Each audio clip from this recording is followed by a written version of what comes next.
ওকে তো আমি নিতে বলি নাই, ও হিসাবে ও দিবে, আমি এসবের মধ্যে নাই। আপনার স্ত্রী আপনাকে কথা বলবে, ইয়াউমা ইয়াফিরুল মারউ মিন আখিহি, ভাই ভাই থেকে দৌড় দিয়ে পালাবে ওই দিন।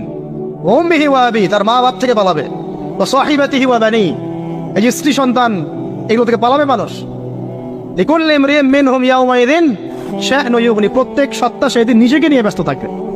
তো এখান থেকে শিক্ষা দেখেন যে পরিবার আদর্শ হবে যখন পরিবারের প্রত্যেকটা মানুষ নিজেকে নিয়ে ভাববে যে আমি কতটুকু ইমানদার হয়েছি।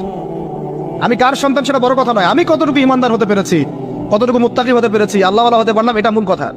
ফেরাউনের স্ত্রী আসিয়া, ফেরাউনের আন্ডারে থেকেও সে মুমিনা হয়েছে, হয় নাই? ফেরাউন যে বড় কাফের, এর কারণে কি তার স্ত্রী শাস্তি পাবে? পাবে না। পরে আমাদের নবীজি মেরাজের রাতে গিয়ে দেখেছেন এবং গন্ধ পেয়েছেন, সুঘ্রাণ ছড়াচ্ছে একটা জায়গা থেকে। তখন জিবরাইল আলাইহিস সালামকে জিজ্ঞাসা করলেন যে এখানে এত সুন্দর ঘ্রাণ কোত্থেকে আসছে?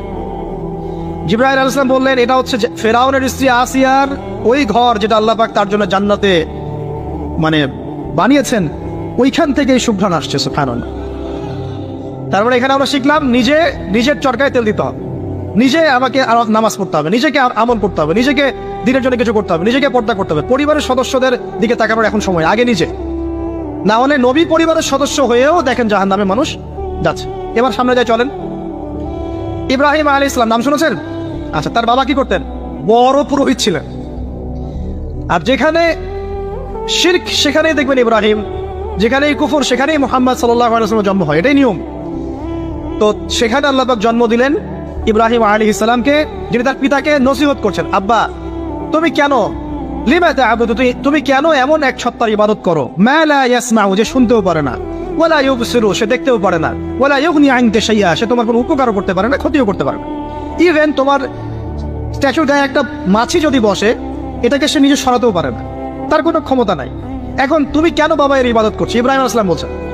তখন তার বাবা বলছেন আনতা রাগিবুন আন আলিহাতিনা ইয়া ইব্রাহিম, হে ইব্রাহিম তুমি কি আমাদের এই উপাস্যদের থেকে মুখ ফিরাচ্ছ? যদি তুমি ফিরে না আসো তাহলে আমি তোমাকে বাসা থেকে বের করে দিব, তোমার মাথা পাথর দিয়ে মেরে ফাটিয়ে ফেলবো। তো ইব্রাহিম আলাইহিস সালাম তর্ক করলেন না, বললেন সালামুন আলাইক, আপনার উপর শান্তি বর্ষিত হোক। এই বলে তিনি বাসা থেকে বের হয়ে গেলেন। খেয়াল করে দেখেন, যুবক ছেলে ইব্রাহিম, সে তার পিতাকে দাওয়াত দিল, তার পিতা একজন বড় শিরকের কারিগর, যে তার দাওয়াত কবুল করলো না। কিন্তু ইব্রাহিম আলাইহিস সালাম কিন্তু মিথ্যার সাথে সত্যের আপোষ করলেন না। তিনি প্রয়োজনে একা চলে গেলেন বাড়ি থেকে, তারপরেও আল্লাহর আনুগত্য ছাড়লেন না। পরিবারের হেদায়েত এখানে নাই? আছে। আরো সামনে যান। ইব্রাহিম আলাইহিস সালামের একজন স্ত্রীর নাম কি? হাজেরা, আরেকজনের নাম কি? সারা। সারা আলাইহিস সালাম থাকেন ওই যে শামে, প্যালেস্টাইন।